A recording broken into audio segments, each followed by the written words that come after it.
la radio des classiques du rock et de la pop. First, maybe you're here with a new member of the band. Maybe you need a little introduction. I think you were like 5 when the Peppers did their first album. Is that right? 4? Have we narrowed it down to 4? Yeah. Somewhere between 2 and 4 years old. What year were you born? 79, but at the end. Okay, yeah, 4. Yeah. 4. Was it an idea to have a younger member of the band, or is it just because he's the best? It really was not an idea to have a younger member. And honestly, I forgot about our age difference until we started doing interviews, and then you're like the third person that's pointed it out, and I was completely unconscious of it prior to this process, and now it's all I can think about night and day is like, how did we end up with such a disparity of age? Mm. But Someone who looks so irritating. yeah, he's irritatingly young. Let's just leave it at that. He's just a musician that we were very attracted to for a long time, and he became a friend, and it couldn't have been a more obvious coupling, docking, if you will, of the... Yeah, he's a friend. He was in the neighborhood. Hey, you want to play? Let's play. Let's play. You always insist on the fact that this band is not only a bunch of musicians, but you also have to be friends. It's very important. It's like family. So you're now part of the family. Mm. Yeah, it's a natural thing. It's not something that, we insist on. It just, that's how we gravitate. Yeah, the last album was released five years ago, of course, and it was maybe the biggest album of 2006. Did it add some pressures for this album? You feel some pressure? Maybe a little bit here and there, just because there's a body of work that exists before what we're doing now that is great, but I mean, I think everyone just wants to make something that they like themselves and that they're proud of. I don't think that I've ever felt pressure making a record. Maybe for one day in 1990 I felt pressure. But generally speaking, I never think about the past when we begin the writing process for a record. It's not there. And I also didn't really know that was such a big record. It seemed like it had a life and it did its thing, and we were happy with it, but I forget that it actually, sold a few copies in Europe. It was a very creative period at that time, because you released a double album, but I think you had many more songs. How did you feel this time? Did you write many more songs than on the album, actually? This was even more creative of a period. We had to, at a certain point, make a decision to leave lots of music behind so that we could focus on finishing the 14 songs that are on the record. I would say we probably wrote more music than we've ever written before during the writing process. Too much. Impossible to manage, organize, remember for me. I'll call him up in the middle of the night. What was that one thing that we did? And he would, of course, know. Yeah, we had boards and boards with working titles all around us in the studio, and it was a nearly impossible feat to remember what we had and to kind of focus on the gems, and we kept whittling down, with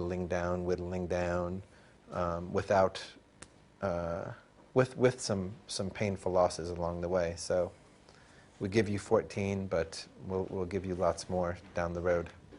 Mm. During recent years, of course, after the tour you did after Stadium Arcadium, you decided to stop maybe being Red Hot Chili Peppers for a while. Flea did even go back to school. He played with Thom Yorke from Radiohead. You worked on a TV show, I think. Okay. Was it really important to stop being in a band for a while? I don't know that I would use the word important. It was just obvious. It was obvious that we needed to put it away for a minute. We started, kind of working intensely in 1999, and we didn't really stop working intensely until whatever year was, 2007? Mm-hmm. 7? Yeah. And without really breathing much. And it just seemed very obvious. Someone mentioned, what do you think about a 2-year break? Done. Everybody. Like, it was obvious. And during that time, John came to us and said, I would like to go my own separate way. And we said, great, bless you and everything that you do, and wished him success and happiness. And that created a lovely opportunity for him to do what he wanted to do, and not be conflicted within a band structure. So it was a fantastic relief for everybody, including John. And that created an enormous opportunity for the Red Hot Chili Peppers to reinvent and reanimate and, kind of meditate on who and what and where we were going. And, Josh was the answer to that meditation. And, thank God it worked out the way it did.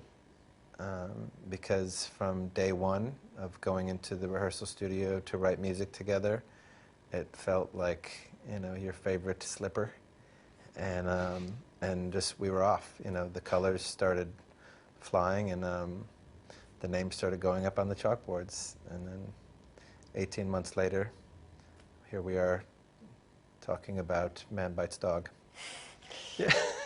Yeah, you were talking about that film, Belgian film. You were talking about that. Yeah, no, you started. You brought it up. But I was surprised that you knew about that. Did you feel it was completely crazy at that time? Did you learn about Belgium more with that film? I always knew Belgium was pretty much like in the movie. No. We started going to Belgium early on. I've been there in the 80s. I've been there in the 80s. Yeah, it's a special place. Okay. Yeah, just a question about the what you bring in the band. I heard that you did a trip with Flea in Africa, all over the world. Was it to bring new stuff musically in this band? Going to Africa? Flea and I just thought that would be a really useful and educational experience for our lives in general, and we just happened to be toward the beginning of the writing process for this record. So we did 6 days in Ethiopia and learned, a lifetime's worth of stuff over there in 6 days about music and about people and culture, and came back, all the more wise. But yeah, I mean, there was no plan on getting anything specific out of it. We just happened to come back richer. You didn't gather data? Oh, we gathered data. Okay. That's a good title, by the way, 6 Days in Ethiopia. Starring John and Flea. Josh and Flea. Well, it's bound to happen. It's bound to happen. Bound to happen. So you're really influenced by all types of music. Still today, you can listen to every kind of music. Mm-hmm. Who was it that said there's two kinds? What? Good and bad. I don't agree. That's a very guys that don't agree with that statement about anything else in the world, but yeah. The Red Hot Chili Peppers have always been a sponge open to all varieties of music. From the very, very first day, we get accused of being jazzy from time to time, which is funny to me because... Or glazzy, yeah. Glam jazz. Jazz glam. Someone's be like, I came up with that. Last time, for the promotion of the album, you did a very small show. I saw you in Paris in a very small venue. I suppose it's a completely different kind of experience. Did you enjoy playing in small In clubs Paris? like that?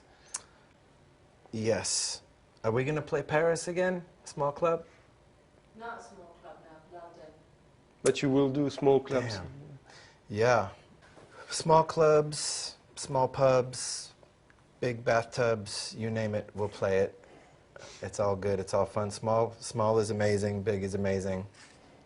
I look forward to anything and everything in between. And what do you prefer? I echo his sentiment entirely. They really are, you know, two different things, but both equally as exciting and meaningful.